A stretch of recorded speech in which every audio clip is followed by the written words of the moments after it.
Hello friends, একটা নতুন video নিয়ে চলে গেছি আমি সুমি তোমাদের সামনে। তো দেখো আমি রেডি হয়ে নিয়েছি আর লাইট দরজা সব বন্ধ করে শাশুড়িকে টাটা বলে পুচকুকে শাশুড়ির কাছে দিয়ে চলে যাচ্ছি বরের সাথে। কোথায় যাচ্ছি বলো তো? ঝুলনের মেলাতে। তো যাই হোক, পুচকে মানে মায়ের কাছে দিয়ে এসেছি, তখন পুচকে ঘুমাচ্ছিল আর আমরা বেরিয়ে পড়েছিলাম। মেলায় যাচ্ছি বর আগে আগে, আমি পেছনে পেছনে, এটাই হয় বিয়ের পরে। তো যাই হোক, দেখি এসে বাচ্চাদের জন্য প্রচুর রাইডস ছিল আর আমি ভাবছিলাম আমার পুচকে কবে চলবে। তো এই করতে করতে আমরা ঢুকে গেলাম প্যান্ডেলে। ঠাকুর দেখে নিলাম, ঠাকুরটা সত্যি ভীষণ ভালো হয়েছিল। মানে ঠাকুরের মুখটা এত মিষ্টি, এত ভালো লাগছিল। আর এখানে এই থিমটা ছিল সাঁওতালের থিম, মানে সাঁওতাল আকারই গুঁতো মারছিল। কেন গুঁতো মারছিল জানি না, এটাই হয়তো ওদের করতে বলা হয়েছে তাই। তো তারপরে এটা দেখে নিয়ে বেরিয়ে পড়লাম। মানে আমাদের আরেকটা ঢিলছড়া দূরত্বে ঠাকুর মানে মেলাতে, সেটাও ঝুলনেরই মেলা।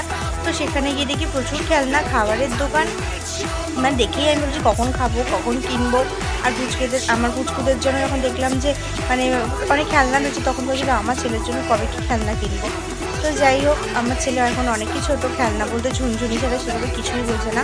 আরও প্রচুর ঝুনঝুনি পেয়েছে সবার কাছ থেকে অনেক অনেক। তো সবসময় দেখো আমরা ঠাকুর দেখে নিলাম। আর ঠাকুরের এখানে প্রচুর থিম করেছিল, যেটা দেখতে ভীষণই ভালো লাগছিল। আমার তো খুব ভালো লেগেছে ঠাকুরটা। আর এই ভিডিওটা দেখো আমি তোমাদের জন্যই করেছিলাম, কি ভালো লাগছে না দেখতে। তারপরে বেরিয়ে পড়লাম, কারণ আমাদের এখন মাথায় থাকে আমার ছেলের ছোটো কাঁদছে। তারপরে কিছু জিনিস কিনে নিলাম, বেশি না অল্প কথাই কিনলাম। কিনে নিয়ে চলে যাচ্ছি বাড়ির উদ্দেশ্যে, কারণ ওই বললাম ছেলে রয়েছে বাড়িতে, তাই জন্য। তো যাই হোক, টাটা। আজকের মতন ভিডিওগুলো আর কিছু ফটো পেয়েছিল, তোমাদের সাথে শেয়ার করে নিলাম।